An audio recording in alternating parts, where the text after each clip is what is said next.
Vincent Hugeot, on vient de le voir, certaines personnes, on en a aussi eu le témoignage tout au long de la journée, n'ont pas retrouvé leur nom dans les bureaux de vote, ou d'autres ont eu des noms qui n'existaient plus dans la vie réelle. Est-ce que les irrégularités qu'il pourrait y avoir dans ce scrutin pourraient donner lieu à une suite de processus électoral compliqués ?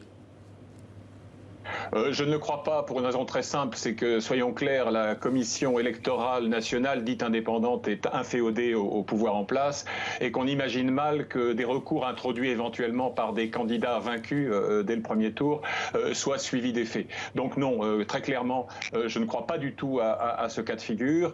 J'ajoute, s'agissant du témoignage que l'on vient d'entendre via ce reportage, que, vous savez, dans l'entourage de Denis Sassou Nguesso, on explique qu'on va lancer une grande enquête sur les réseaux sociaux.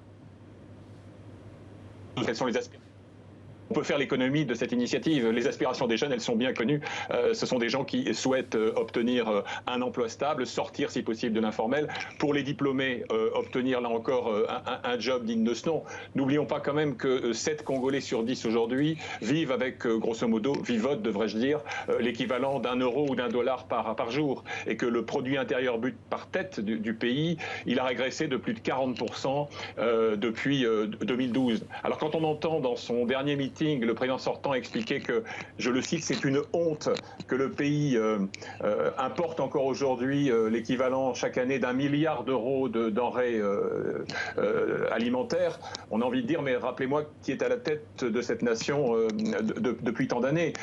On a fait des colloques à n'en plus finir et de grands barnums sur la sortie du tout pétrole, sur l'incité de se libérer, de s'affranchir de la dépendance. Mais en fait, depuis le fléchissement, l'affaissement des cours de l'or noir, eh bien, on s'aperçoit que tout ce dispositif, notamment vis-à-vis de l'agriculture ou d'autres ressources naturelles dont regorge le pays, tout ce dispositif n'a pas véritablement été mis en place et que le Congo-Brazzaville, comme d'autres pays voisins d'ailleurs, reste prisonnier d'une sorte de logique rentière de l'élite au pouvoir.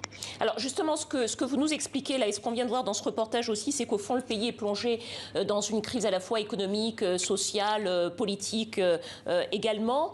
Selon vous, quelles devront être les priorités du futur chef de l'État pour répondre aux aspirations de cette jeunesse et plus largement aux besoins du pays? La priorité, elle est relativement simple. Elle consisterait à faire entrer dans les faits les promesses réitérées depuis plus de 3 décennies. Tout simplement. Voir précisément une agriculture véritablement relancée, digne de ce nom, une université fonctionnelle, une économie qui sorte de l'ornière d'un tout pétrole et d'un pétrole finissant. En gros, voilà, il suffirait d'une certaine manière de reprendre les promesses de campagne de Denis Sassou Nguesso dans les 30 ans écoulés, et on s'apercevrait que la mise en pratique de ces dogmes-là suffirait précisément à remettre la nation sur les rails. Alors, le pays est sous surveillance du Fonds monétaire international, il est surendetté, on l'a dit. Est-ce qu'il a les moyens, justement, de mener une politique pour relancer l'économie et pour fournir des emplois, non seulement aux jeunes, mais tout au reste de la population ? Vous savez, aujourd'hui, l'endettement est tellement écrasant que Brazzaville en est à essayer de négocier un rééchelonnement avec certains de ses partenaires pétroliers, avec certains opérateurs puissants. Donc, encore faudrait-il que les crédits que le FMI finira sans doute par consentir à délivrer soient utilisés pour améliorer véritablement les infrastructures au niveau de la santé, au niveau des écoles, au niveau de l'éducation, au niveau de l'hébergement des plus humbles, etc. Donc là encore, je dirais, il n'y a pas de mystère. L'équation est connue, ces inconnus sont les mêmes depuis des années. Donc pour remettre ce pays sur les rails, il faut encore une fois faire en sorte qu'il y ait une économie fonctionnelle et que les jeunes, tels que celui que l'on vient de voir pendant ce sujet, ne soient pas plongés dans une sorte de précarité perpétuelle. Vincent, peut-être pour revenir rapidement avant de terminer sur les élections, est-ce qu'on sait finalement, les élections ont eu lieu aujourd'hui, on ne sait pas si ce serait un coup KO ou pas, donc s'il y aura un deuxième tour ou pas, mais quid de la suite, quelle pourrait être la date des premiers résultats? Est-ce qu'il y a possibilité éventuellement d'un second tour ou peu de chance? Bon, encore une fois, hein, au risque d'être démenti par les faits dans quelques jours, je ne crois absolument pas au ballottage.